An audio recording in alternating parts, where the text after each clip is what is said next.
So today is Tuesday. Um,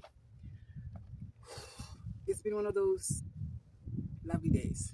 Um, Nothing much happening, but today I thought I'd talk about um, this video I watched last night. I watched a video of this older woman who is 76, I believe, and she was on one. She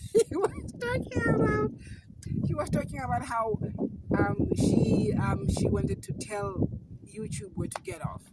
Apparently, she started YouTube as a way of getting a second income because she was retiring from her business. And when she started, she went viral a couple of times, and she saw the money, and she thought, well, this could work. And she said it literally worked for 6 months. She counted how much she earned, but the money started here and then went all the way down, I think down to $200 now.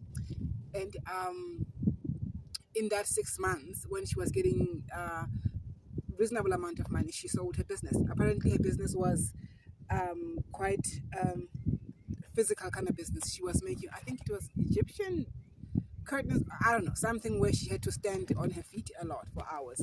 And at 75 at the time, she thought, well, I might as well retire. She gave away her things, and I'm thinking her clientele to some guy, and she said, she couldn't sell to that guy or whatever. I think it's somebody that she knows personally. Anyway, she was saying that she was giving notice to YouTube that she's never going to make 3 videos a week anymore because she doesn't earn enough money and it's a lot of work, and honestly it's not worth it. And she was saying that she was going to make only 1 video a week now, and that's it. And YouTube can go, I don't know, fly a kite.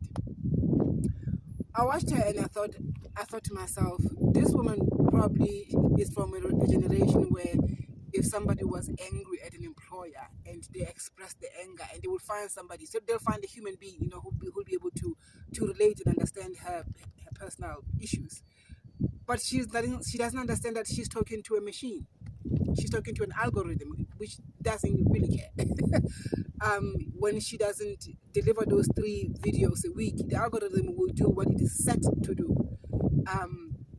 She will basically disappear, even from her almost 20-something thousand followers.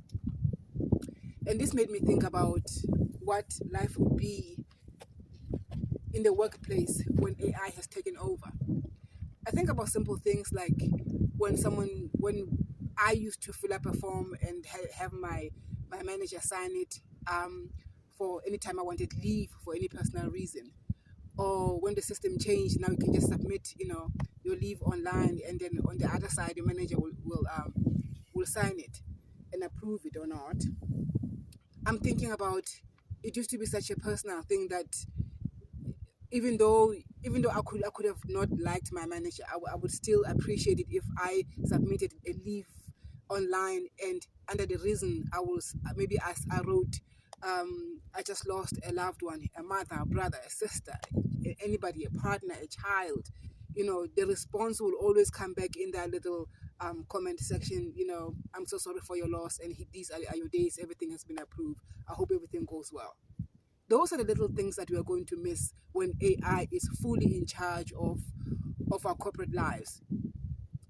Even when you can submit a leave and go and do, for example, bury a loved one, or have a major operation, or even have a child closer to the day that you're supposed to come back to work, whether you had complications and you need extension of your leave or anything like that, this machine will send you a reminder to say, please note that in 3 days you need to be in the office and report back in the office.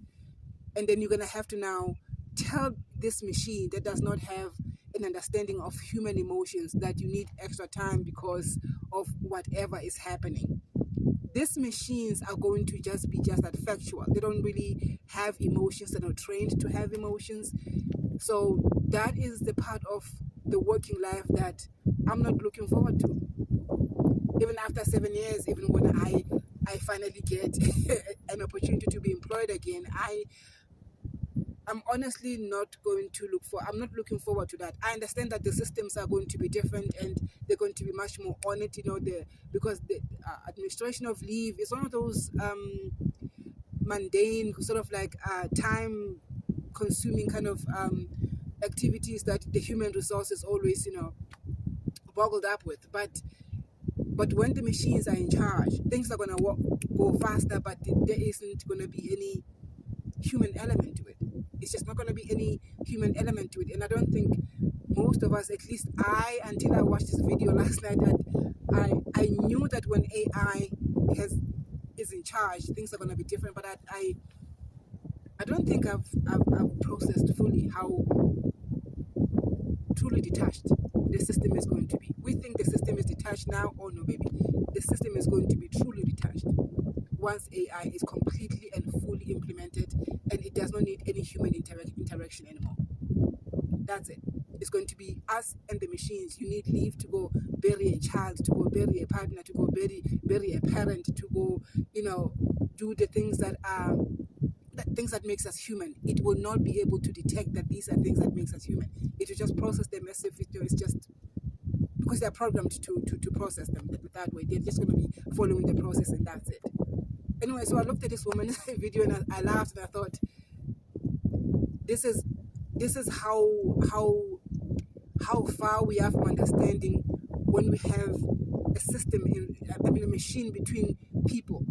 People cannot reach each other anymore. If YouTube was a person, probably there would have been some arrangements made, or she would have found some reasonable explanation. Somebody would have picked up a phone, sent an email or something. But right now, she's talking into the emptiness. The system doesn't care. It cares that you deliver, and when you don't deliver, it does what it's supposed to do. That's it. Whew. That was sad. But anyway, a part of growth. That's it. Ciao.